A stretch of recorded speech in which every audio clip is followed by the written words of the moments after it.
Muy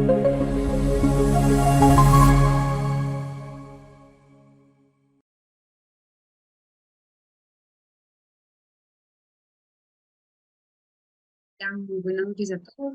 ¿Cómo están? Espero que hayan tenido un muy buen día. Recuerden que hoy es nuestra segunda clase para las personas que apenas se están conectando el día de hoy. Bienvenidos. Siempre son bienvenidos, sea que se conecten desde la segunda clase, desde la tercera, desde la cuarta. Siempre van a ser muy bienvenidos. Ayer entonces tuvimos el ingreso de nuestro coordinador a las 7:30. Hoy sí es una clase típica. Para las personas que de pronto no estuvieron en la primera parte, voy a enseñarles entonces un momento, lo que son los horarios, para que lo tengan muy en cuenta, para que de pronto lo anoten o lo agenden. Les voy a volver a compartir, es este. Entonces, lunes a jueves, 6:15 a 9:40, horario viernes, 6:15 a 9 p.m. Hoy tenemos un receso, ese receso es a las 7:30 hora colombiana, para que estén muy pendientes.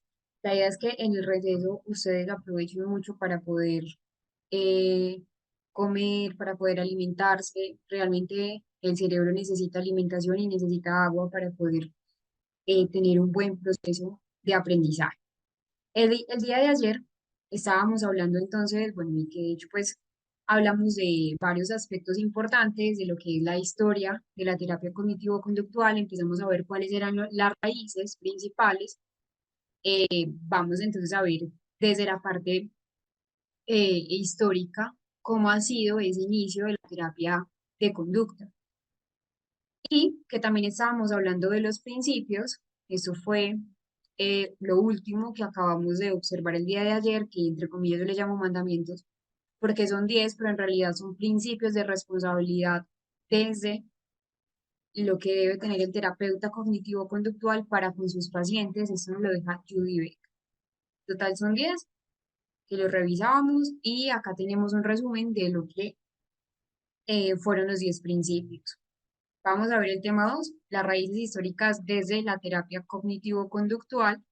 Importante tener en cuenta lo siguiente: a veces no se puede avanzar sin saber previamente el camino que hemos recorrido ni que nos ha llevado hasta aquí. Por eso es importante conocer el pasado para entender también hacia dónde vamos. Importante saberlo. En un segundo voy a desconectar el chat. Recuerden que ayer les había comentado que eh, bueno, hay personas que no tienen el audio.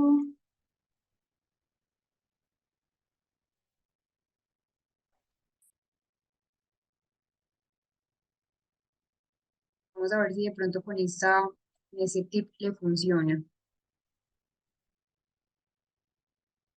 Primer paso, no sé quién me está escuchando, pero el primer paso es conectar el audio. Segundo, Wi-Fi o datos móviles. Creo que le haya sido útil. En ese momento, entonces, como les mencioné, desconecté el audio para que nos podamos concentrar un poco más en las diapositivas, en la explicación, y antes del descanso, que es a las 7:30 hoy, y unos minutos antes de culminar la clase, lo vuelvo a aprender, lo vuelvo a autorizar para que podamos entonces debatir algunas preguntas que ustedes tengan, porque sé que de pronto algunas preguntas quedaron pendientes ayer, que pues de hecho una de las preguntas que más tuvo como éxito, digámoslo así, fue la de terapia cognitivo-conductual desde la DBT, el TLP, que fue pues como una pregunta bastante recurrente. Entonces los antecedentes han sido filosóficos, desde la teoría y desde la práctica. Realmente ayer mencionábamos que la terapia cognitivo-conductual ha tenido muchos cambios a nivel contextual, a nivel epistemológico. Un momento.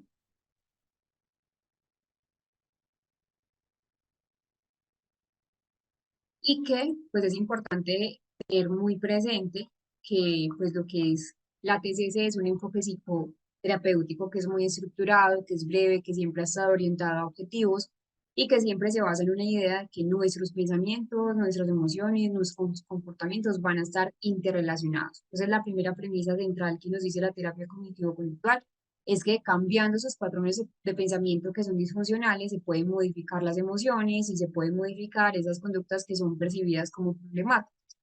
Cuando hablo del origen de la terapia cognitivo-conductual, surge en los años 60, alrededor de a finales de los 50 y 60, con el trabajo de Aaron Beck. Realmente ahí se formó más la terapia cognitivo-conductual, pero que también tiene unos antecedentes históricos importantes, unos antecedentes históricos, entonces, que también viene del estoicismo, donde hay un pensamiento importante que dice que nosotros tenemos una percepción de lo que son los hechos, de lo que son los sucesos, y no son los sucesos como tal los que nos generan malestar o los que nos generan quizás como dificultad.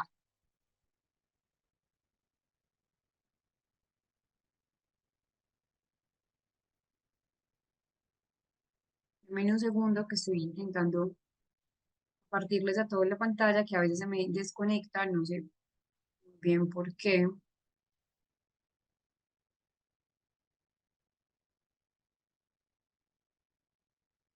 Creo que ahí la ven todos. Entonces, desde la filosofía y desde la práctica tenemos dos orígenes diferentes, ¿sí?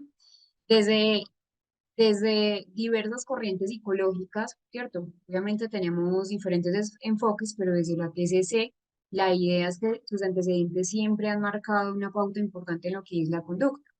Cuando me refiero a que tiene antecedentes u orígenes filosóficos y científicos, hablo específicamente de lo que es el estoicismo. Detrás de la terapia cognitivo-conductual siempre tendremos una filosofía muy estoica. El estoicismo pues es una corriente filosófica que parte de la idea de que nuestras emociones están influenciadas por nuestros pensamientos y que pues por eso tiene esas raíces en la filosofía estoica, particularmente en el pensamiento de un filósofo, que es Epicteto.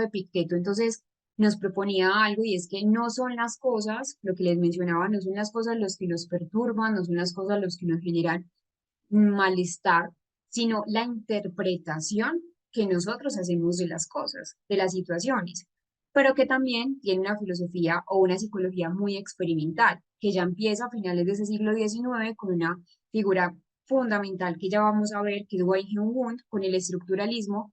Wei Wund fue un estructuralista que de allí parte, de hecho, la psicología experimental con Wund.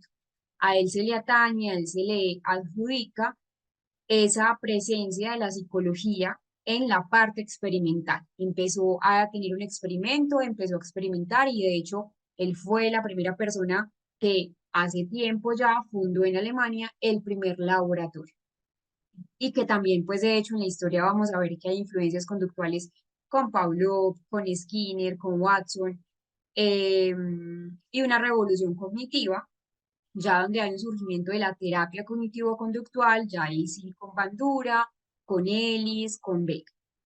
Pero no nos vamos a quedar ahí. Resulta que nos debemos ir hasta el principio de los tiempos, y acá es donde hablamos de Plinio el Viejo. Plinio el Viejo es una figura fundamental en la en la terapia conductual, principalmente porque nos da unas primeras pinceladas de lo que es el condicionamiento aversivo, el contracondicionamiento. Él empieza entonces a crear un método que para la época era un método revolucionario. Hoy en día, pues no se habla de que en el primer siglo de Roma existiera la terapia de conducta, no. Recuerden que el nombre empieza a trabajarse o empieza ya a darle un nombre en 1950, 1960, oscilando entre esas dos décadas, pero Plinio el Viejo en ese primer siglo de Roma trataba de curar a sus amigos, trataba de curar a las personas que estaban a su alrededor, que tenían un consumo prolongado y un consumo patológico de alcohol con un condicionamiento aversivo. Empezó a colocar arañas en descomposición y las colocaba en los vasos de las personas que consumían o que bebían alcohol en esa época, que abusaban del alcohol, y así empezó a crear un condicionamiento aversivo. Arañas en descomposición y los vasos de las personas que consumían y así obviamente tenía un efecto reforzador en la conducta. Y ahí fue la primera, pues y de hecho que se data de hace mucho tiempo, estamos hablando del primer siglo de Roma con Plinio el Viejo, quien empieza a modificar la conducta de personas. Posterior, tenemos el niño salvaje de Averón.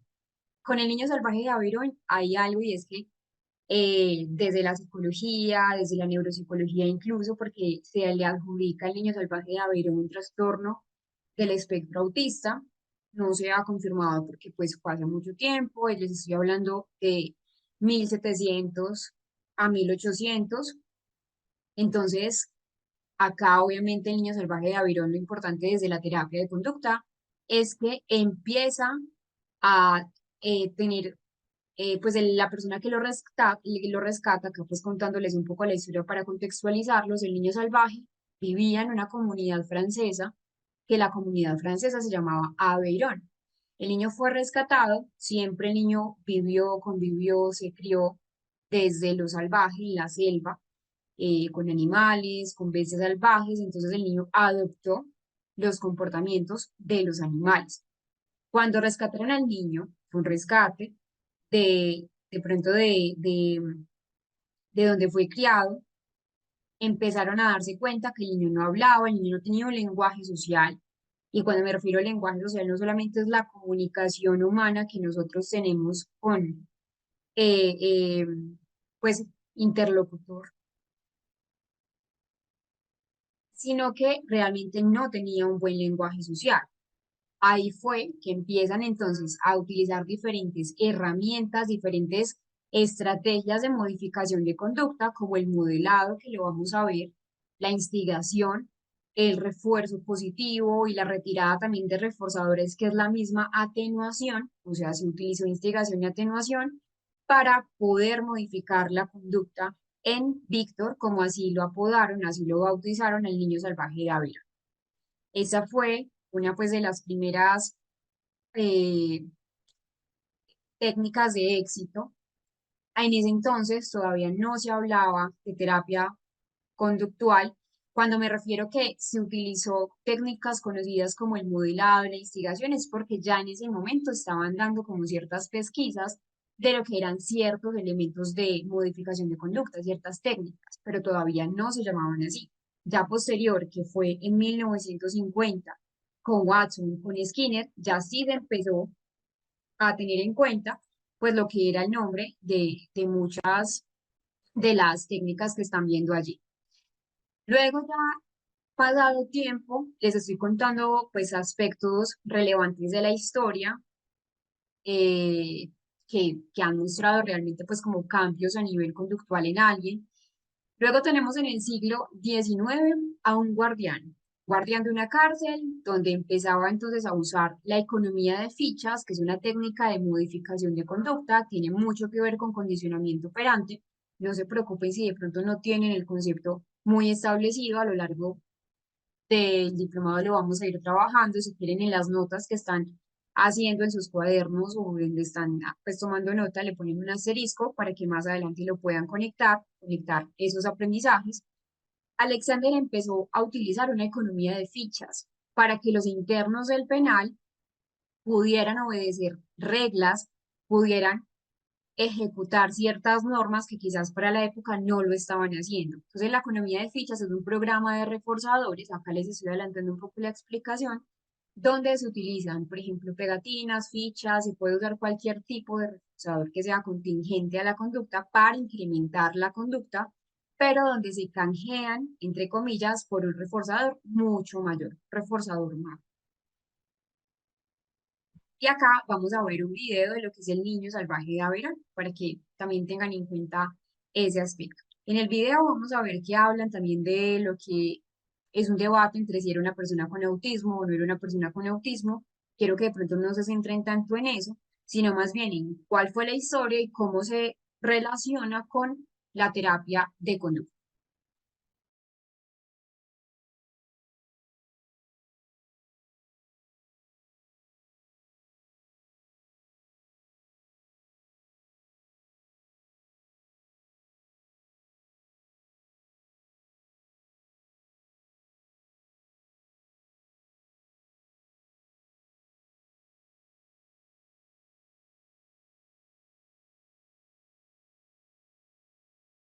desde el contexto más de terapia cognitivo-conductual, obviamente vemos ciertos aspectos, dejando de lado el aspecto de pronto del niño salvaje de Averón, de si es una persona o si fue una persona autista o no, pues ya vimos que el niño salvaje de Averón es una figura clásica para la historia en general de la psicología, pero también para la historia de la educación. Desde ese enfoque de terapia cognitivo-conductual se puede analizar múltiples aspectos del comportamiento, del desarrollo y del tratamiento que se utilizó con Víctor de Circa, donde, como les menciono, así se le bautizó. Y pues sabemos que Víctor fue encontrado en el bosque a finales de ese siglo XV, perdón, siglo XVIII, y que aparentemente pues había vivido aislado, completamente aislado pues, del contacto humano durante años. Entonces fue estudiado, fue educado por Itard, que Itard fue la persona que lo adoptó y que intentó entonces enseñarle lo que es el lenguaje, la comunicación social, las normas básicas de convivencia. Era un reto, obviamente, para la modificación de conducta. Acá, pues primero es que el niño nunca había aprendido habilidades sociales, ni por observación ni por imitación, no había desarrollado nunca esa parte del lenguaje, porque no fue reforzado ni modelado en su entorno desde pequeño, y que su comportamiento sí estaba muy modelado por esas exigencias como del mundo natural, lo que es la huida, de lo que es la búsqueda de pronto de comida, de protección, de refugio. Y que se empezó a trabajar desde el condicionamiento operante en la intervención y TAR empezó a utilizar muchos principios que hoy podríamos considerar desde el enfoque de primera ola o primera generación de terapeutas, donde estaba el refuerzo positivo, donde se le empezó a premiar respuestas adecuadas como una imitación o un contacto visual. Y TAR también empleó algo que Bandura no lo propone luego y es el moldeamiento, un refuerzo gradual de, perdón, modelamiento y luego moldeamiento, donde el moldeamiento, ya ahí sí, es un refuerzo pues que va siendo paulatino de aproximaciones que son sucesivas al comportamiento que se desea, pues por ejemplo, sonidos parecidos al de palabras. Y también utilizó la extinción, que era no reforzar luego esas conductas deseadas. Entonces, aunque la parte, pues sin el marco de lo teórico conductual moderno, muchas de esas técnicas que empezó a usar ITAR se alinean de esos principios básicos de modificación de conducta.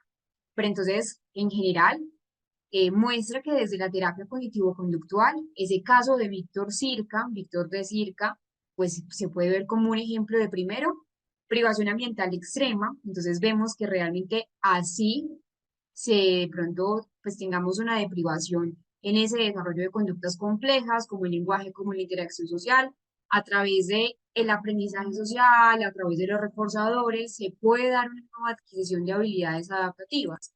Entonces, nuevamente, me devuelvo. Víctor realmente es un ejemplo importantísimo para la historia de la terapia cognitivo-conductual, sobre todo de la conducta.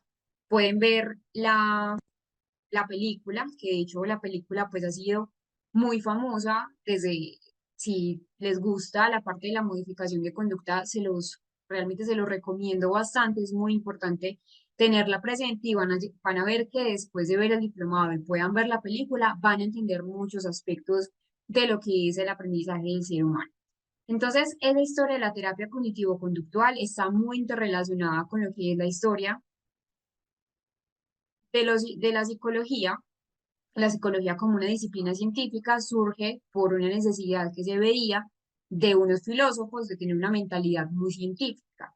Entonces, lo que querían era de pronto abandonar ese estoicismo, recordemos que tenía una filosofía muy estoica, no abandonarlo del todo, sino empezarlo a utilizar como una ciencia natural, que la psicología fuera una ciencia natural en igualdad de condiciones me refiero a que fuera experimental y que pues tuvo un foco de investigación que empieza a ser el estructuralismo y ya esos primeros psicólogos experimentales no, al principio no tenían ningún enfoque terapéutico, al principio solo fue un enfoque experimental para saber cómo era la conducta. Y es acá donde hablamos de Wundt con el estructuralismo. Wundt, entonces, es uno de los fundadores importantes de lo que es la psicología experimental, porque con Wundt que ahí es donde yo les estaba explicando ahora, Wundt nos propone lo que es la psicología desde lo empírico.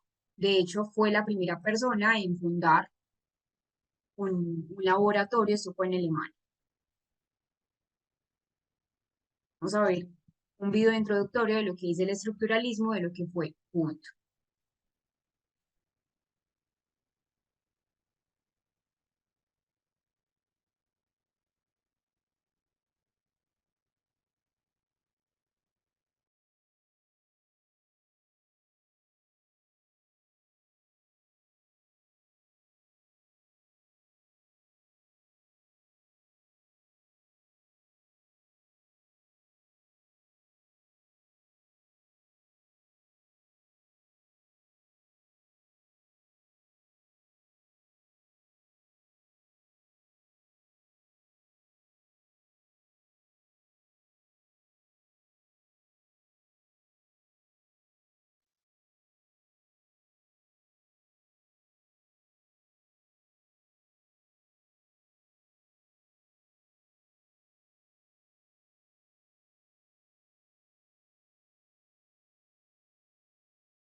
Bueno, entonces hablemos un poco de lo que es el estructuralismo. El estructuralismo tiene entonces una definición y era un centro de estudio y era la estructura de la mente como un objetivo principal para conocer. Realmente cuando hablamos del estructuralismo es una corriente filosófica, psicológica, de hecho también, que surge con Wundt. Wundt es la persona que ustedes están viendo en pantalla, pero que como tal, la consolidación de lo que es esa corriente psicológica del estructuralismo no empieza con Wang Hyun-woo, o más bien sí empieza con él, pero se consolida con Tishner, que Tishner ya sí era su discípulo o más bien su alumno, su pupilo, y que ya se enfocó ambos, pues ya cuando fue más estructuralista, se enfocó en ese estudio de la estructura de la mente a través de lo que es la introspección y que empezó a analizar los elementos más básicos de la conciencia. Miren que todavía hablamos de lo que es introspección, todavía la psicología estaba muy desde el modelo imperante de aquella época, pero cuando hablamos de Wundt y ese origen del estructuralismo, hablamos que Weinheim empezó a ser, y que de hecho se considera, Weinheim Wundt empezó a ser el padre de la psicología experimental, y lo que les mencionaba ahora, él funda el primer laboratorio en Alemania, el primer laboratorio experimental, pero su enfoque como tal no se autodenominaba estructuralismo.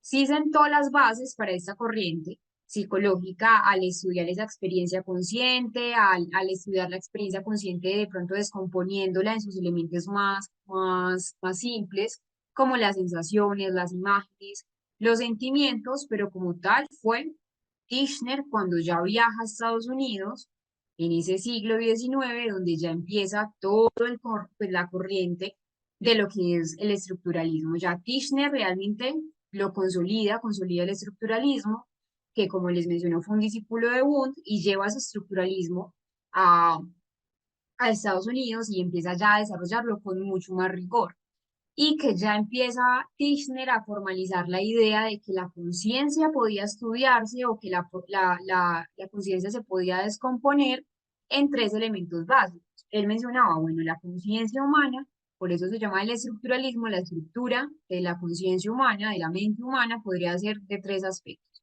El primer aspecto con las sensaciones, es decir, esas experiencias perceptivas. El segundo aspecto, las imágenes, lo que era las representaciones mentales, la verdad es que me parece algo muy adelantado para su época, porque estamos hablando que estamos a inicios de esa década de 1910, 1900, donde obviamente era una revolución importante, pero que también el tercer aspecto eran los sentimientos. Entonces, imágenes, sensaciones y sentimientos, que los sentimientos para Tishner era pues son esas respuestas emocionales. Entonces, la idea del método principal, sí, del estructuralismo, de pronto se sale mucho de lo que hoy en día conocemos, pero el método principal fue la introspección experimental, donde los participantes en las diferentes metodologías de investigación empezaban a describir sus experiencias, experiencias conscientes, que ya eran ya respuestas como estímulos controlados, con esas tres variables, sensaciones, imágenes y sentimientos, pues las emociones. Y que lo que buscaba o lo que busca el estructuralismo era identificar esos componentes más básicos de la mente, entender cómo se organizan para formar estas experiencias mucho más complejas. La verdad es que a pesar de que de pronto utilizaban el método de la introspección, como les menciono, pues es algo muy desde la época, empezaban también a, a, a revolucionar el tema porque ya estaban hablando de la mente como tal, de la estructura de la mente. Luego llega una revolución importantísima, esa revolución psicológica en el siglo XX, donde surgen las tres corrientes diferentes.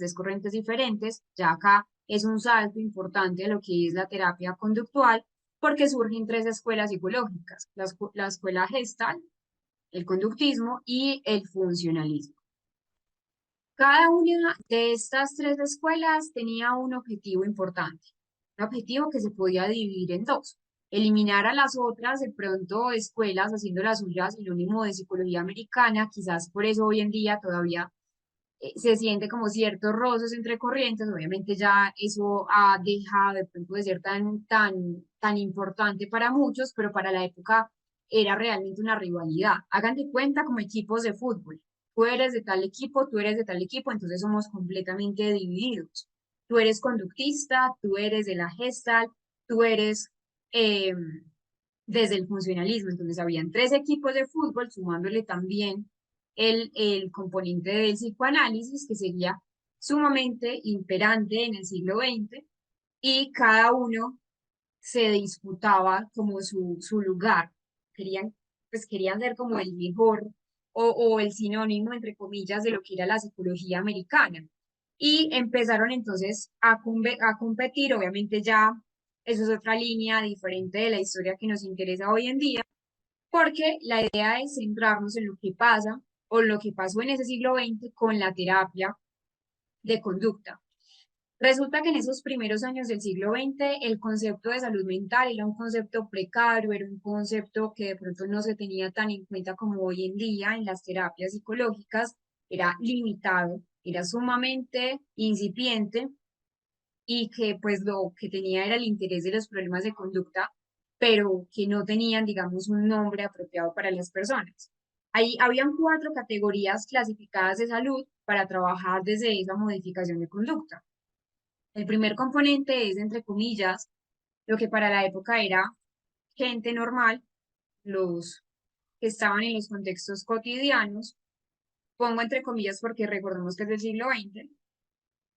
Gente insana o loca, interna en manicomios, entre comillas también manicomios, porque no es el nombre que se le da hoy en día a las instituciones de salud mental. Gente enferma, que era la que estaba en los hospitales, y las personas criminales en prisiones. Si lo analizamos de pronto desde hoy en día, estas cuatro categorías de clasificación en salud no distan tanto de lo que hoy en día consideramos, pues no desde la psicología, pero sí de pronto desde la cotidianidad. Mucha gente todavía utiliza este término, este y este. Entonces, para que veamos un poco que de pronto en la psicología sí hemos avanzado en los conceptos, ya somos un poco obviamente mucho más sensibles con ello, pero que del siglo XX al siglo XXI, al 2025, a la fecha del día de hoy, no hemos cambiado. Pues las personas de pronto fuera del ámbito clínico no han cambiado mucho su percepción, y eso es lo que sigue obviamente perpetuando quizás como la, la, la reticencia que hay con la salud mental. Luego tenemos una escuela conductista. El primer representante o el representante más carismático, más emblemático, el que siempre vamos a escuchar cuando hablamos de conductismo, inmediatamente pensaremos en John Watson. Watson entonces empezó a, a, a darle un sentido a lo que es la conducta observable, a la conducta medible, a la conducta comparable, contrastable, y empezó a utilizar una influencia por el positivismo lógico, donde la idea era verificar realmente lo que era la conducta. Allí es donde entramos acá, a los fundamentos teóricos, a los fundamentos conceptuales, de lo que es la terapia de conducta.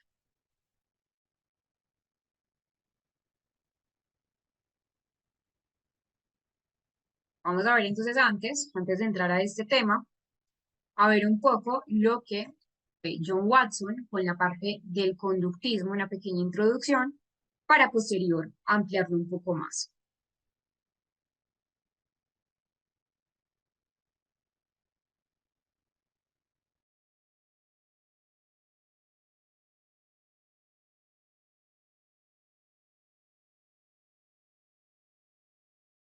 Veamos cuáles son esos fundamentos teóricos, conceptuales y metodológicos de lo que es la terapia cognitivo-conductual.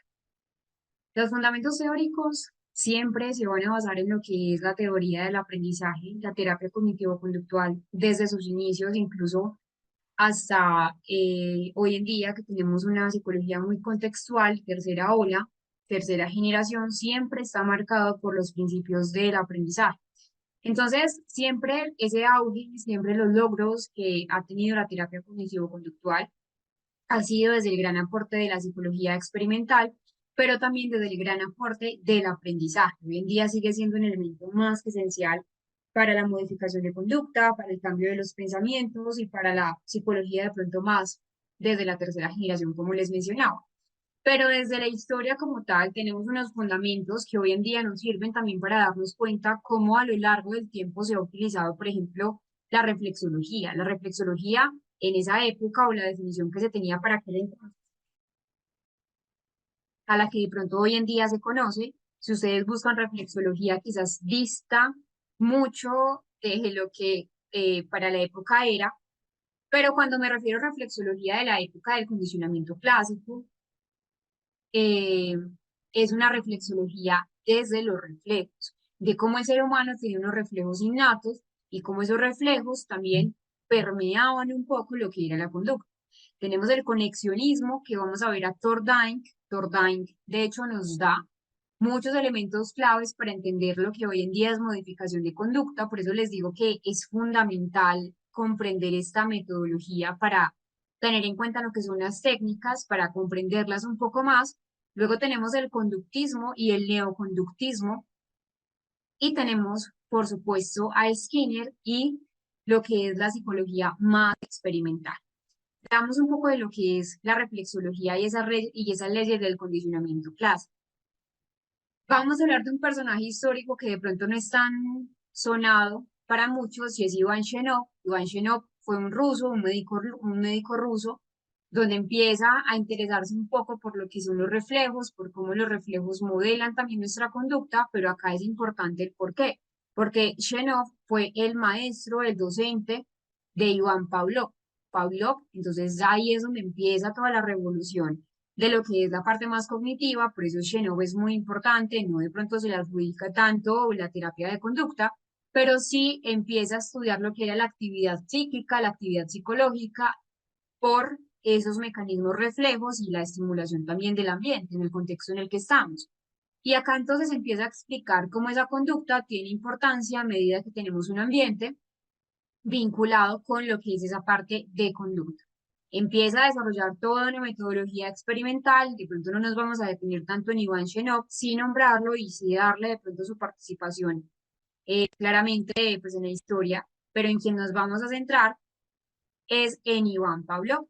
Pavlov hizo su gran aporte y fue ese condicionamiento clásico. Iván es clave para el desarrollo de hoy en día de la terapia cognitivo-conductual y empieza a hablar de lo que son las teorías basadas en el aprendizaje. Empieza a investigar específicamente todos los procesos que son los reflejos condicionados. A Pavlov se le conoce muchísimo por una investigación o por un experimento que hizo con perros, con sus propios perros. Ya les voy a explicar un poco esto, pero fue realmente un pupilo, como les menciono, de Iván Shenov. Recuerden que Iván Shenov estaba muy interesado en esa actividad cerebral vinculada con los reflejos.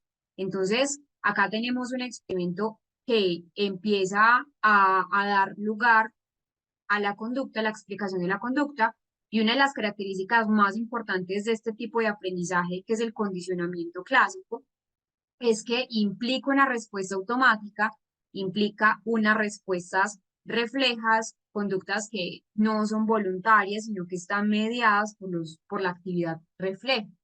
Él empieza entonces a denominar a esto un condicionamiento clásico y ya ahí es donde empieza la creación de una conexión entre un estímulo nuevo con un estímulo que ya previamente existía y con un reflejo.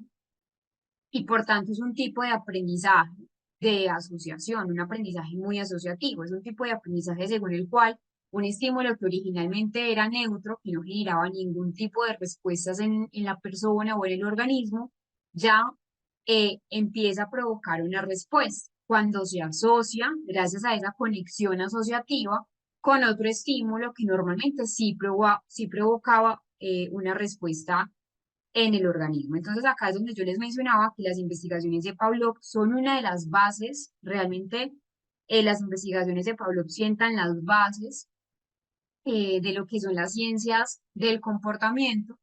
Y en sus investigaciones iniciales, Pavlov empezó a observar que tras poner alimentos en la boca de los perros que él estaba investigando, el mismo perrito empezaba a segregar una saliva y recordemos que él es un reflexólogo, entonces él empezó a decir, es que esa saliva viene o es procedente de unas glándulas que Pavlov empezó a denominar como un fenómeno de reflejo de salivación, de las glándulas salivales. Empieza a llamarlo así, reflejo de salivación, y empezó a hacer el experimento muchas veces. Empezó a hacerlo. Ustedes saben que la investigación no sale a la primera, hay que hacerlo muchas veces. Y cuando lo empezó a hacer tantas veces seguidas, Pablo empezó a observar que incluso la misma presencia de él en el laboratorio, la misma presencia de Pablo en el laboratorio, ya causaba que el perro empezara a segregar saliva sin la presencia alguna de la comida que estaba allí. Sin tener la comida presente, ya los perros estaban teniendo un reflejo de salivación. Entonces ya Pavlov empezó a analizar que los perros ya habían aprendido cuando Pavlov se presentaba en el perros iban a recibir comida, iban a tener comida, y ahí empezó a hacer varios experimentos. Entonces empezó a coger unos separadores entre el perro y la comida, y de esta manera el canino pues no podía visualizar la comida. Ahí entonces Pablo empezó a introducir el alimento por una compuerta y ya empezó a registrar cómo era en la salivación del animal. Más adelante entonces Pablo empieza a aplicar distintos estímulos asociativos. Ya empezó a aplicar estímulos auditivos y estímulos visuales, que entonces al principio eran neutros para los animales, pues el sonido era solo un sonido cualquiera y una luz era una luz cualquiera, no había, es decir, era completamente neutro. Yo les voy a explicar eso para que lo podamos ver en un paciente.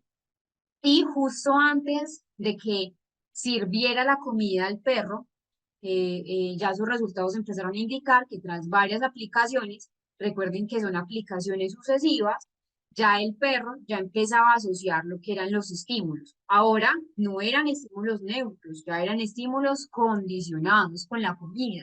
Pablo ya no llama entonces reflejo de salivación, sino que ya cambia el nombre y ya le llama reflejo condicionado. Pero seguimos hablando de un aprendizaje asociativo a través de los reflejos. El organismo en el condicionamiento clásico, que de hecho es una diferencia importante con el condicionamiento operante, es que en el condicionamiento operante pues tenemos algo, y es que el organismo es un factor activo, mientras que acá el paciente es completamente pasivo, solo a través del vínculo asociativo. Entonces ya se dio cuenta que esa salivación solo se producía porque había una asociación entre dos estímulos.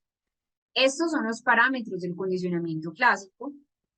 Vamos a ver entonces antes un video introductorio de lo que fue Pavlov, que realmente Pavlov es alguien muy interesante en la historia de la terapia de conducta.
Entonces, el condicionamiento clásico funciona así. Tenemos unos elementos que son importantes tener en cuenta. Esos elementos, bueno, el condicionamiento clásico es un poco más difícil, entre comillas, difícil pues mientras uno se adapta al condicionamiento operante. Tiene un poco más de variables y tiene un poco pues, como más de detalles que quizás el condicionamiento operante no los tiene en cuenta. El condicionamiento operante van a ver que obviamente pues a fondo sí los tiene, pero que es más importante en el condicionamiento operante los tipos de reforzadores y el reforzamiento. Entonces, para hacer un buen aprendizaje asociativo en ese condicionamiento clásico, nosotros debemos tener en cuenta unas características importantes. En general, lo que debemos tener en cuenta es que en ese condicionamiento clásico es un también condicionamiento pauliniano. De hecho, también en la literatura se conoce así como condicionamiento pauliniano. Es un tipo de aprendizaje donde es puramente asociativo, donde un estímulo que inicialmente era un estímulo que no provocaba ninguna respuesta, es decir, un estímulo neutro, se junta o se asocia con otro para ya provocar una respuesta y que eso es algo reiterativo, es decir, es un emparejamiento reiterativo con un estímulo que naturalmente generaba una respuesta. Entonces hay unos elementos claves en ese condicionamiento clásico. Lo primero es un estímulo incondicionado, que vamos a llamar el EI por las siglas. Es un estímulo, ese estímulo incondicionado es un estímulo que provoca una respuesta de manera natural, una respuesta de manera automática sin necesidad de aprendizaje. Por ejemplo, el alimento, ¿cierto? El alimento es un estímulo incondicionado. Luego tenemos una respuesta incondicionada, que es la RI. Esa respuesta incondicionada es la respuesta automática, es una respuesta no aprendida ante ese EI, pues ante ese estímulo incondicionado. Un ejemplo, la salivación de la comida del perro. Y ya, ¿qué sería el estímulo neutro? Que es el primero que ustedes ven allí en pantalla. Es un estímulo que al inicio no provoca ninguna respuesta específica. Por ejemplo, un sonido de una campana, las luces que Watson le colocaba al perro al principio. Al principio era un estímulo completamente diferente, y pues como completamente pasado desapercibido. Ya tenemos luego un estímulo condicionado, que es el EC, por las siglas.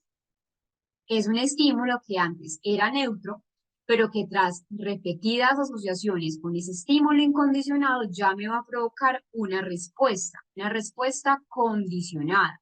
Un ejemplo de ese estímulo condicionado es las campanas después de haber sido asociadas con la comida. Ahí ya los perros tenían un estímulo condicionado. Ya la campana empezaba a ser una respuesta asociativa. Un estímulo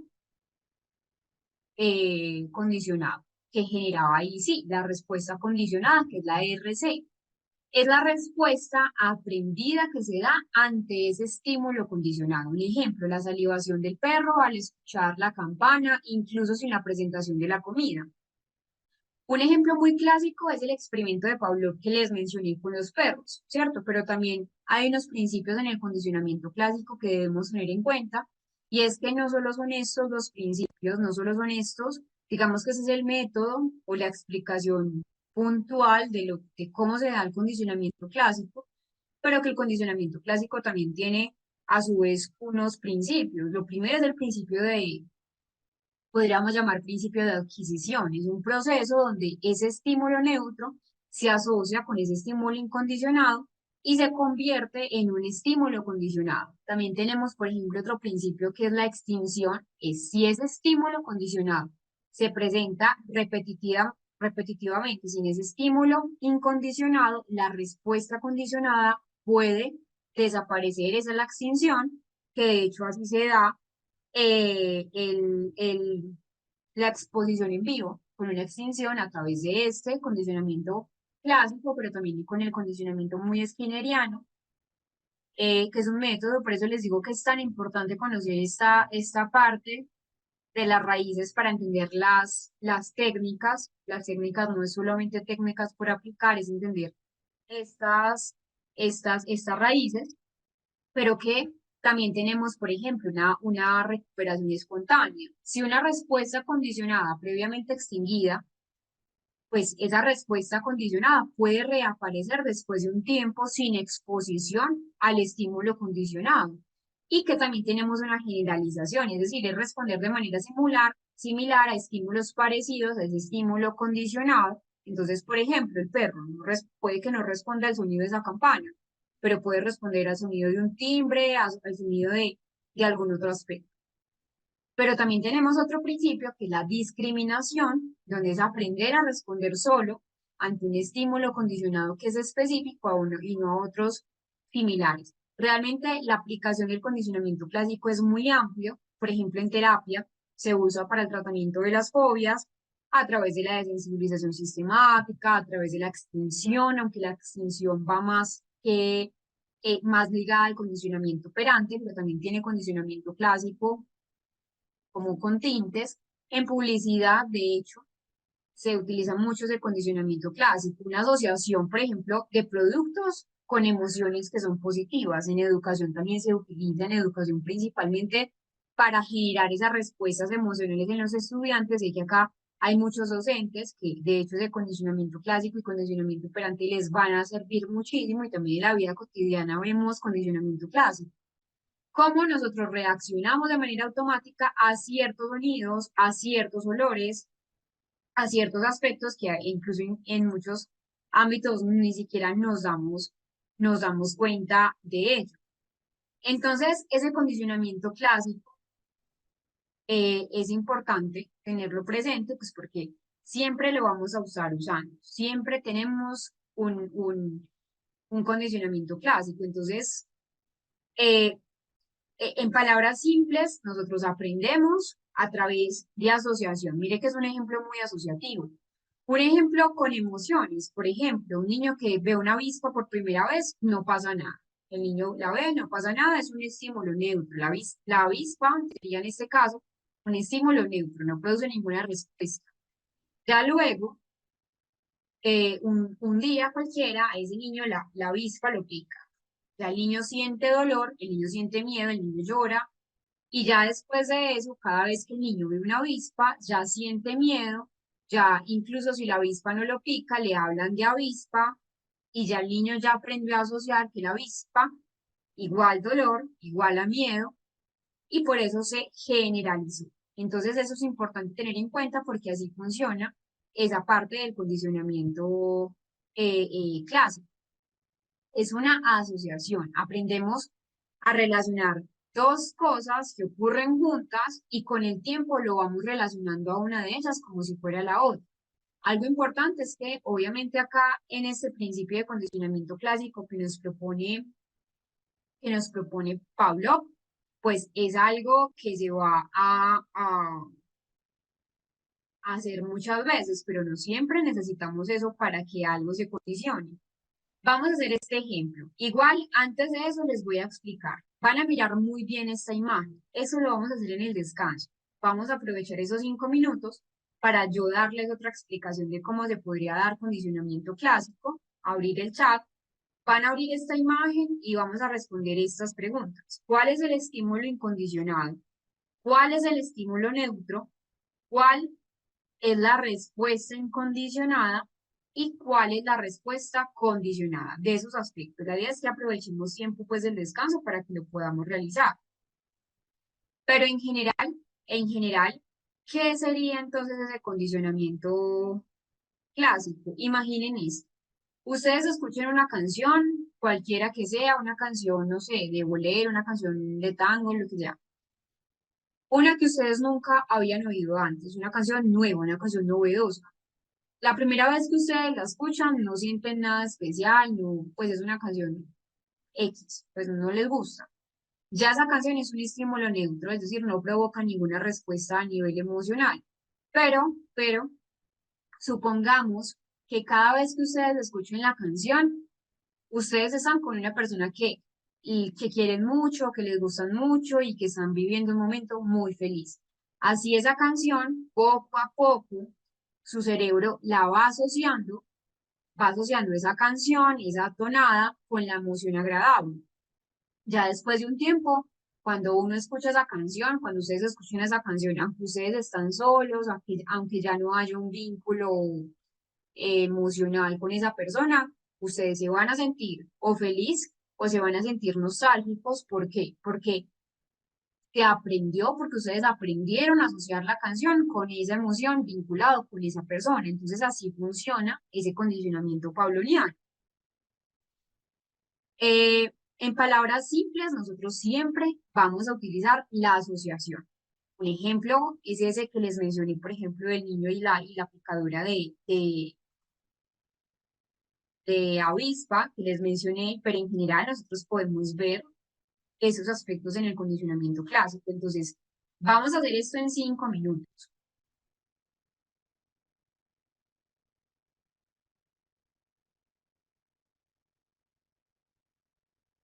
Eh,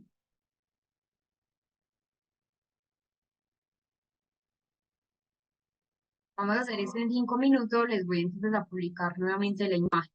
La idea es que tengan en cuenta eso. Igual sé que en muchos aspectos ya también se los expliqué.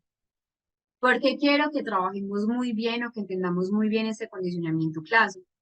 Porque como les menciono, es la base importante de muchas técnicas que vamos a utilizar. Muchas técnicas combinan condicionamiento clásico, condicionamiento operante.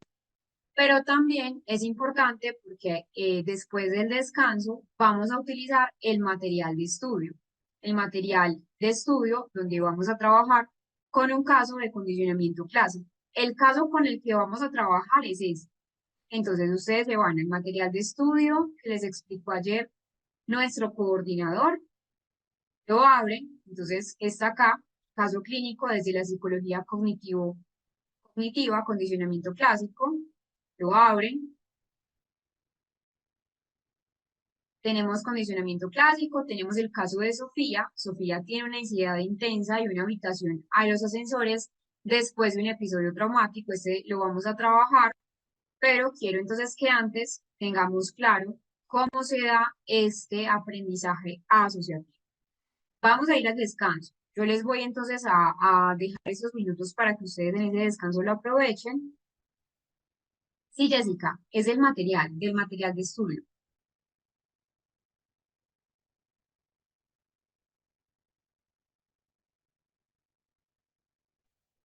Y ya volvemos entonces a trabajar. Nos vamos a ir al descanso, ya son las 7:30 hora Colombia, falta un minuto para que lo vayan trabajando y nos veremos entonces dentro de unos minutos.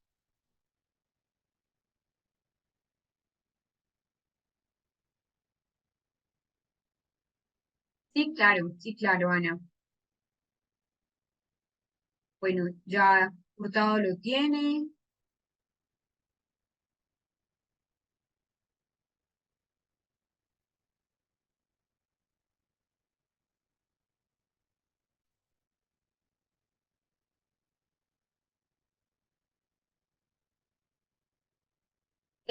Gabriela, el niño salvaje de Aveirón. Por cierto, gracias por recordarme. Les voy a enviar un enlace que realmente pues, a mí me ha gustado bastante, porque la película antes estaba en YouTube, pero bueno, no sé, posiblemente por derechos de autor o no sé por qué la quitaron.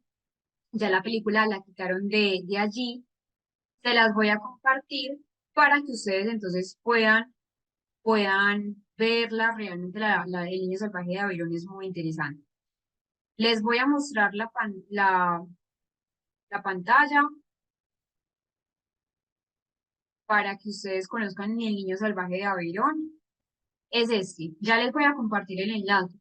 Un dato es que está en francés, pero igual tiene una ventaja grandísima y es que está traducida al español, pero pues el idioma en audio es en francés. Te los voy a compartir.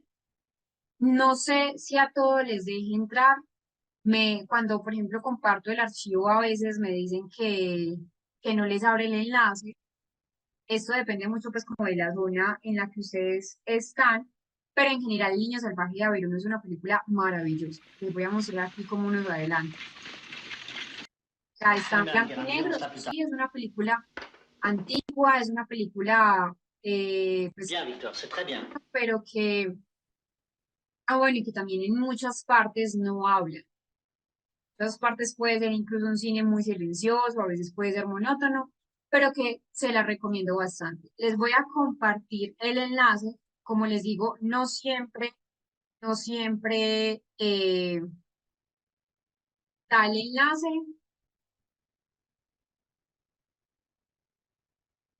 pero para que de pronto sí me avisan si no les abre.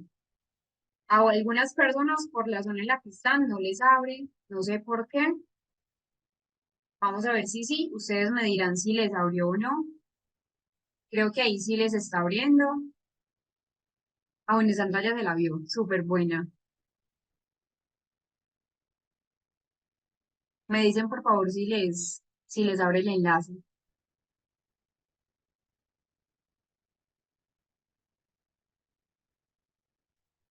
María Lourdes, esta es nuestra segunda clase.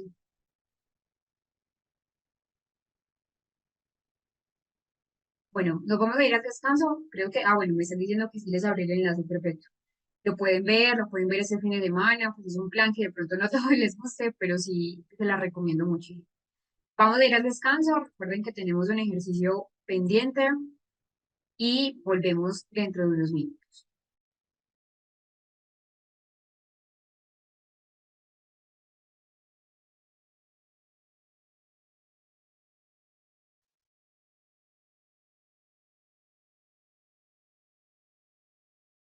Teníamos entonces esta actividad de lo que era el ejercicio de, pues, saber cuál era el estímulo neutro, cuál era el estímulo incondicionado y la respuesta condicional. Antes de conocer la respuesta, entonces vamos a ver un video que nos puede Pavlov aclarar. fue el que descubrió el proceso de condicionamiento.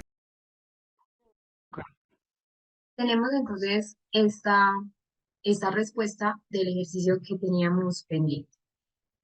Recuerden entonces que siempre es un plan, siempre al principio es algo antes del condicionamiento, entonces acá teníamos que previo al condicionamiento teníamos un estímulo incondicionado, que era la comida, respuesta incondicionada, que era la salivación, el reflujo de salivación, luego tenemos el estímulo neutro, luego tenemos que no hay respuesta, el estímulo neutro es el sonido de la campana, posterior, durante ese proceso de condicionamiento tenemos la comida que se hace asociación más la campana ya genera una respuesta incondicionada y tenemos el estímulo condicionado, que genera una respuesta condicionada. Esa era la respuesta que teníamos entonces del ejercicio previo de este ejercicio que estábamos trabajando durante nuestro descanso. Entonces, esos descubrimientos de Pavlov tardaron casi unos 50 años, miren que son mucho tiempo, pues son muchos años en ser reconocidos en esa investigación, pero sí empezó a dar cuenta de lo que es el primer tratamiento conductual para lo que es la ansiedad. De hecho, vamos a ver la paciente que les mencioné del material opcional y que se empieza a demostrar cómo esos métodos de condicionamiento empiezan a neutralizar los efectos de lo que es la simulación aversiva. Entonces acá hay un aporte importante de Pavlov a esa terapia de conducta y es que es el condicionamiento clásico. Empieza a hacer un análisis, empieza a hacer un énfasis en lo que son los factores que están implicados, por ejemplo, en la personalidad ansiosa, en la agresividad, en la timidez. Pavlov da esas primeras piedras angulares para lo que es el entendimiento de la personalidad. Antes de pasar al conexionismo de Turkheim, vámonos al material de estudio, al material opcional. Ya les voy entonces a indicar cuál es el trabajo que vamos a usar.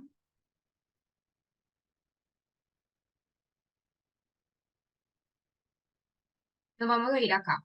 Este es este. Caso clínico desde la psicología cognitivo-conductual, desde el condicionamiento clásico.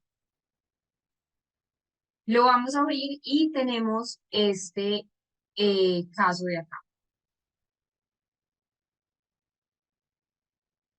Sí, es el de Sofía, muy bien. Exacto, el de Sofía.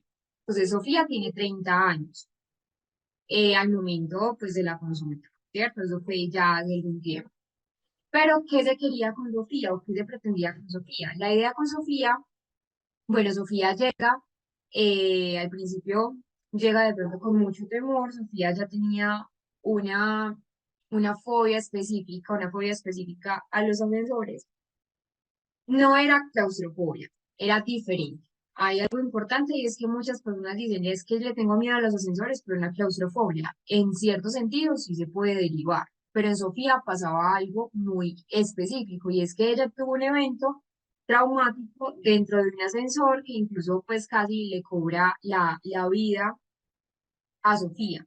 Ella llega entonces con una ansiedad muy intensa, muy intensa.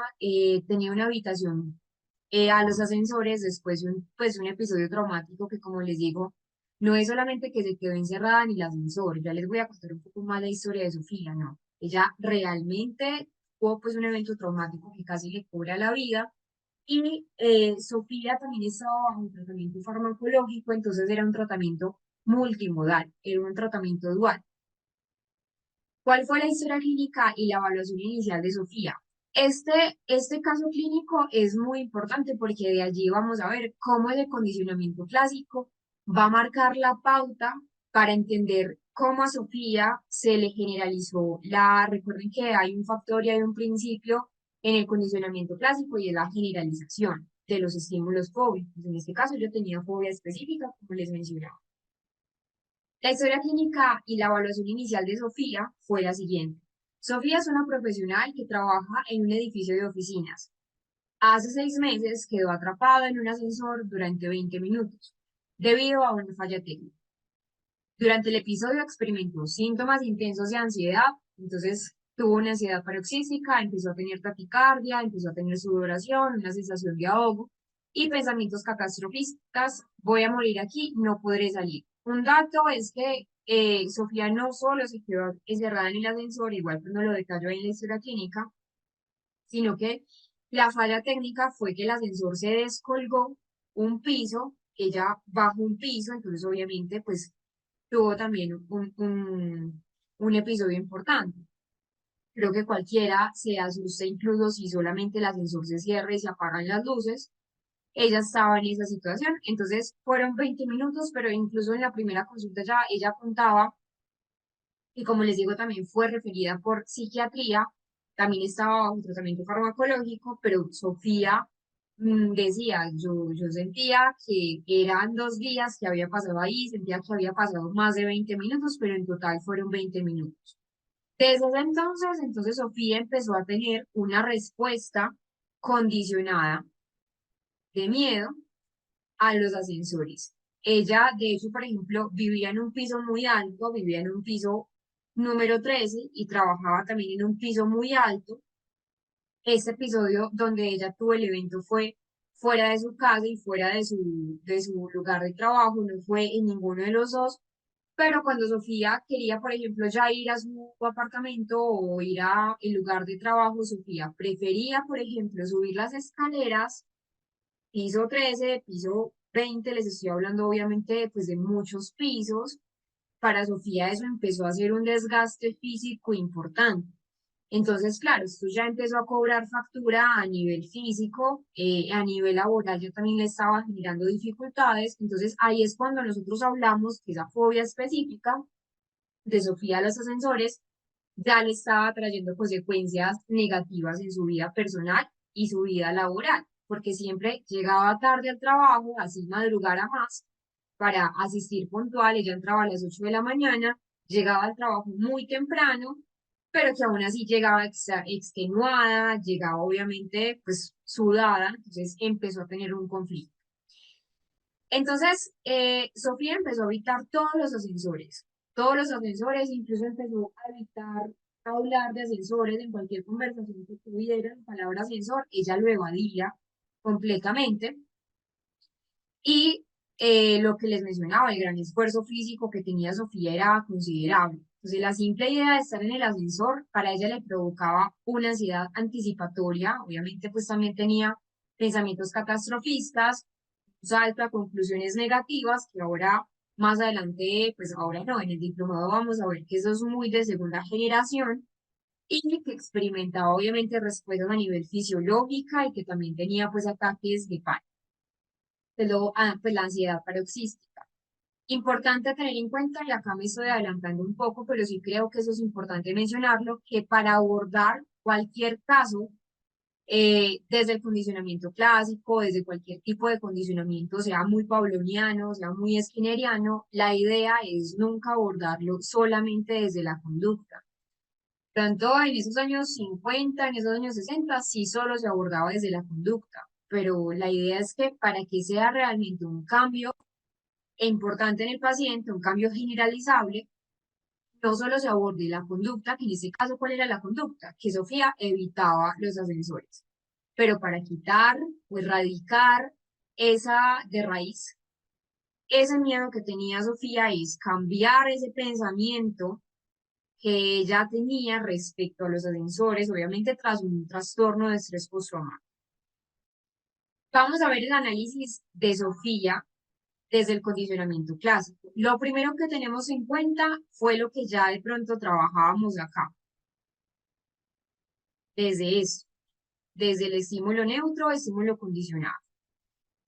Tenemos entonces a Sofía que antes del condicionamiento tenemos un estímulo incondicionado, ¿cierto? Que era quedar atrapado en el ascensor. Tenemos una respuesta incondicionada, que ya era una ansiedad intensa, ese miedo. Eso era antes del condicionamiento que se le generó a Sofía. Un dato importante es que vamos a ver que más adelante con la teoría bifactorial o la teoría bifásica de Mower también, pues acá me estoy adelantando, ojalá no los esté enredando, eh, pero Mower nos dice, no es solamente el condicionamiento clásico lo que refuerza una conducta fóbica, también es cuando se mezcla con un condicionamiento operante. Pero igual esta parte es importante que la tengamos muy en cuenta. Durante el condicionamiento que pasó en Sofía, Sofía tuvo un estímulo neutro es un ascensor, un estímulo neutro es algo que pues, no me genera nada, un estímulo neutro puede ser este cubo Rubik's, pues eso a mí no me genera nada, ¿cierto? Ya, si por ejemplo empiezo a generalizar este cubo Rubik's, como, no sé, alguien me golpea con el cubo Rubik's o el cubo Rubik's, no sé, explota algo, en general ya se empieza a condicionar. Entonces, ahí es cuando ese estímulo neutro, que es el ascensor, ¿cierto? Antes del incidente era solo un ascensor, era solamente un objeto. Ya cuando empezó a tener una carga emocional importante, cuando se asoció con ese estímulo incondicionado, que era quedar atrapado, más ese estímulo neutro, quedar atrapado en el ascensor, ya se empezó a asociar con una experiencia traumática. Después del condicionamiento, ¿qué pasó con Sofía? Ya tenemos que Sofía tenía un estímulo condicionado, ya que es el ascensor que ahora por sí solo para ella le provocaba ansiedad y que tenemos una respuesta condicionada, que sería ese miedo intenso y esa habitación del ascensor. Los objetivos terapéuticos fueron estos, de sensibilizar esa respuesta condicionada que tenía Sofía ante los ascensores, desarrollar estrategias de afrontamiento para la ansiedad y miren acá lo importante, que no solamente una modificación de conducta, solamente, sino que la idea es que se deben modificar esas creencias disfuncionales sobre el peligro del ascensor. Como yo les mencioné el primer día, siempre se debe hacer una psicoeducación. Entonces se le explicó a Sofía cómo se aprenden los miedos, que el miedo puede ser algo aprendido, que se puede generalizar, que había algo y un concepto que ahora se los expliqué, que era un principio de condicionamiento clásico y es ese principio de habituación y que la idea era enfrentar también esa situación temida. A ese se le aplicó una técnica que yo les había mencionado antes del descanso, que es una técnica vinculante entre el condicionamiento operante y condicionamiento clásico, que son las técnicas de exposición. A ella se le hizo una exposición de tipo gradual a través de imaginación al principio, porque realmente pues, no fue capaz, digámoslo así, ella misma pues voluntariamente dijo, no quiero de una entrar al ascensor, quiero que sea pues como algo paulatino, entonces se hizo así a través de la imaginación y posterior se hizo una técnica de exposición en vivo que realmente fue súper buena con ella. Se empezó a hacer todo un diseño, acá tienen entonces cómo es la técnica de exposición, aunque la vamos a profundizar más adelante, pero consiste en graduar Esos elementos que para Sofía eran temidos, en este caso para ella era temido incluso mirar imágenes de ascensores, para ella realmente fue una ansiedad muy generalizable. Lo primero entonces se jerarquizó, entonces mirar imágenes de ascensores, luego acercarse a un ascensor y subirse, subir, eh, pues subir con la puerta abierta para salir antes de que se cierre el ascensor y luego viajar en piso, pues acompañado con el ascensor hasta allá subir sola. Luego se hizo una exposición en vivo y la reestructuración cognitiva, que todavía no me quiero adelantar a esto, desde Albert Ellis, pero que también lo tienen allí de ejemplo para que sepan que en ese condicionamiento clásico la idea también es que se trabaje con la reestructuración de los pensamientos.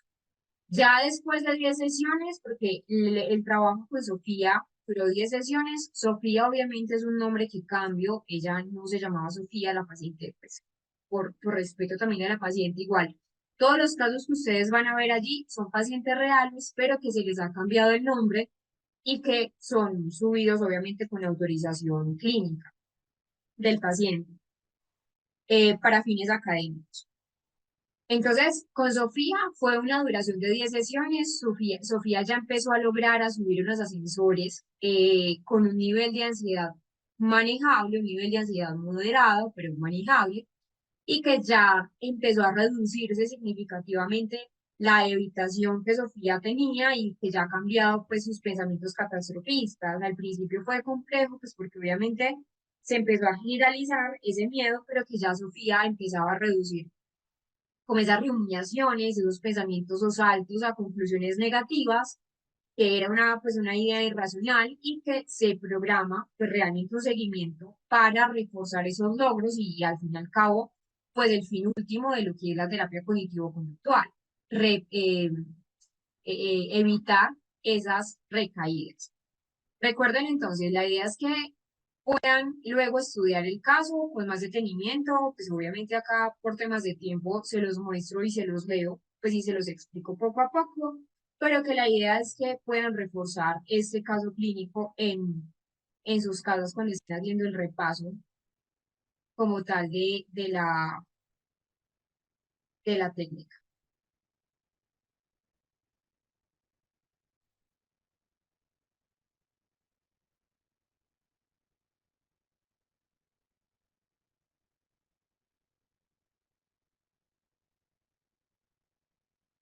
Bueno, vamos a ver a Thorndike. Thorndike nos propone lo que es el conexionismo.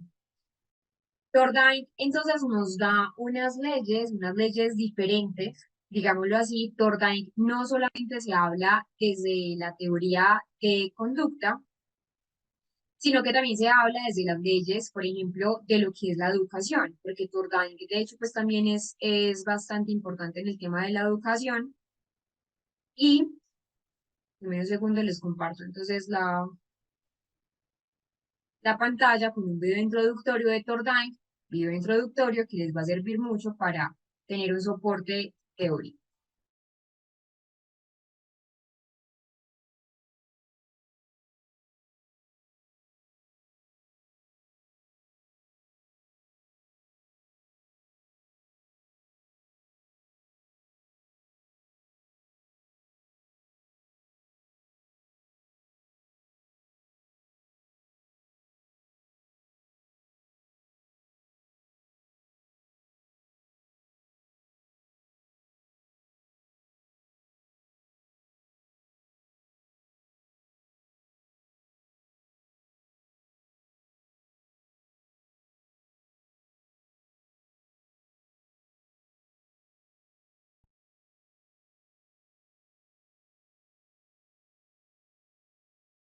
Con Thorndike tenemos entonces varias leyes. Empieza una ley que es bueno, y en general es que el conexionismo es una teoría de aprendizaje. Edward Thorndike funda lo que es la teoría del aprendizaje desarrollada desde el conexionismo, que está basada igual en una idea de la teoría del aprendizaje que ocurre a través de una formación de conexiones, muy similar de pronto quizás a lo que podríamos ver en el condicionamiento clásico de un aprendizaje asociativo. Acá se basa en que todo se conecta. Hay una conexión entre estímulos y hay una conexión entre estímulos y respuesta. Realmente se considera que es un enfoque, que ese conexionismo es un enfoque precursor del conductismo y que se fundamenta en esa idea de que el aprendizaje y que nosotros como aprendemos, pues es el resultado más que una asociación entre una situación y una respuesta correcta. Ya acá Turkheim de pronto pone una variable diferente a lo que veíamos con Pavlov, que Pavlov solamente era de pronto un condicionamiento clásico, estímulo-respuesta, estímulo neutro, etcétera.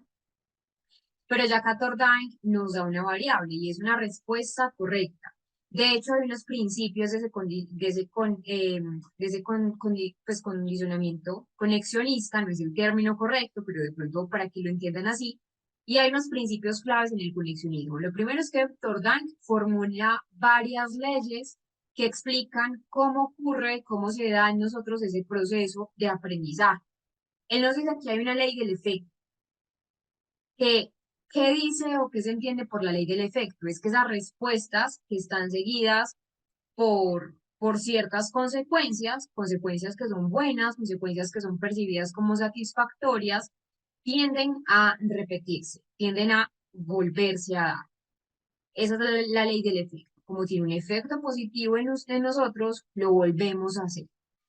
Y que, por ejemplo, al contrario, esas respuestas que son seguidas por unas consecuencias que son desagradables, por unas consecuencias que no nos generan de pronto pues como tanta satisfacción, tienen menos probabilidad de repetirse. Un ejemplo muy coloquial, pues muy banal de pronto de lo que es el conexionismo, para que lo hagamos en una asociación de aprendizaje. Si nosotros vamos, por ejemplo, a un evento social, una fiesta, o vamos a la casa de alguien, que es una reunión con muchas personas, y nos gusta esa reunión, nos gusta esa fiesta, nos gustó el momento, es muy probable que con esta ley del efecto, eh, pues se pueda volver a adquirir el hábito, entre comillas, de volver a la fiesta, de volver al evento social. Pero si en ese evento social tuve, por ejemplo, una situación que fue percibida como desagradable, no me generó pues una respuesta satisfactoria, lo más probable es que yo no vuelva a la casa de esa persona o no vuelva a la fiesta que esa persona haga. Otro ejemplo que Turkheim no lo da es el gato, pues es un gato en una caja de problemas, el gato aprende a presionar una palanca para salir porque percibe comida como una recompensa. Pero no solo tenemos la ley del efecto, sino la ley de la práctica, o que también se llama ley del ejercicio. Que esta ley de la práctica o del ejercicio explica esa eficacia que tiene el aprendizaje. ¿Qué dice la ley del ejercicio? Cuando más se repite una conexión entre un estímulo y una respuesta, pues más fuerte se va a volver el aprendizaje. Y que si no se usa esa conexión, que si no se usa ese proceso de aprendizaje, el aprendizaje se tiende como a debilitar, se tiende a atenuar en el tiempo, se debilita. Y que también, pues, Turkheim ya luego, esas fueron como las primeras postulaciones que nos da Turkheim, pero ya luego nos da una ley de la disponibilidad, o más bien como una ley de motivación o de preparación del propio organismo, donde él mencionaba, el aprendizaje ocurre mejor si una persona está preparada para aprender, si el organismo está preparado para hacerlo, para aprender. Y un ejemplo, que se quede acá, pues hay muchos docentes que quizás le pueda servir este ejemplo. Un estudiante va a aprender mucho más fácilmente cuando está motivado a estudiar que cuando no está motivado a estudiar. Algo que yo siempre he dicho es que nadie aprende por obligación.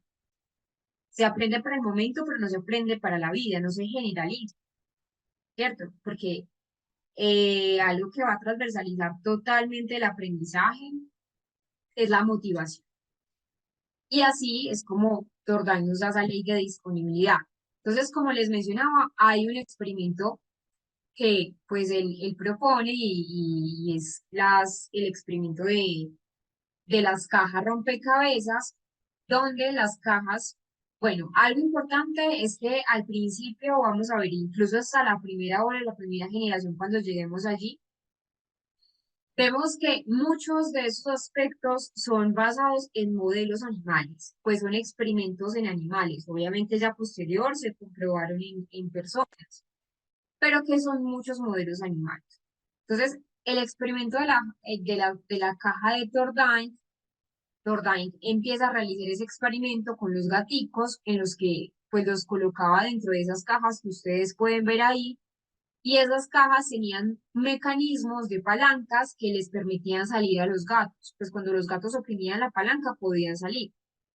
Él empezó a observar que al principio los gatos intentaban muchas acciones al azar, pero que con la repetición, ahí está la ley de la repetición, la ley del ejercicio, los gatos ya aprendían a presionar la palanca de manera más rápida para tener una ganancia que era salir de la caja o obtener comida. Una diferencia, por ejemplo, de Tordani con el condicionamiento clásico es que, por ejemplo, en el conexionismo nos enfocamos más en ese aprendizaje por ensayo, error.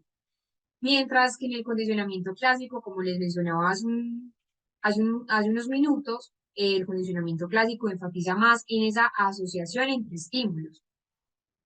Y que el conexionismo también destaca algo y es la importancia de las consecuencias de la formación de los hábitos. Lo que ya obviamente influye pues también luego, pues luego tiempo, luego, en el condicionamiento más skinneriano, condicionamiento operante. Y que las aplicaciones, por ejemplo, de conexionismo son vastas, son muchas. Realmente, no solamente en la parte clínica, sino que en la parte educativa también sirve bastante, porque con Tordain, con ese conexionismo, nos da pues una idea de que reforzar esas respuestas correctas a los estudiantes con recompensas va a mejorar el hábito y va a permitir la ley del efecto y la ley de la práctica, y también en psicología del aprendizaje. Les digo, Tordain es uno de los precursores de la teoría del aprendizaje, pues también de pronto si quieren profundizar un poco en Tordain, Tordain considera y es un precursor de la psicología educativa con una teoría del aprendizaje activo, que pues él decía que los niños aprenden por sí mismos, entonces pues es importante, pues porque realmente eso es algo que en muchos casos sí se da, y de hecho ahorita en Bandura lo vamos a profundizar mucho más, pues varios teóricos lo dicen. Ese es como el resumen de la caja rompecabezas, la caja de solución de rompecabezas, y vamos a ver un video para ver cómo Tordain llega a esta conclusión.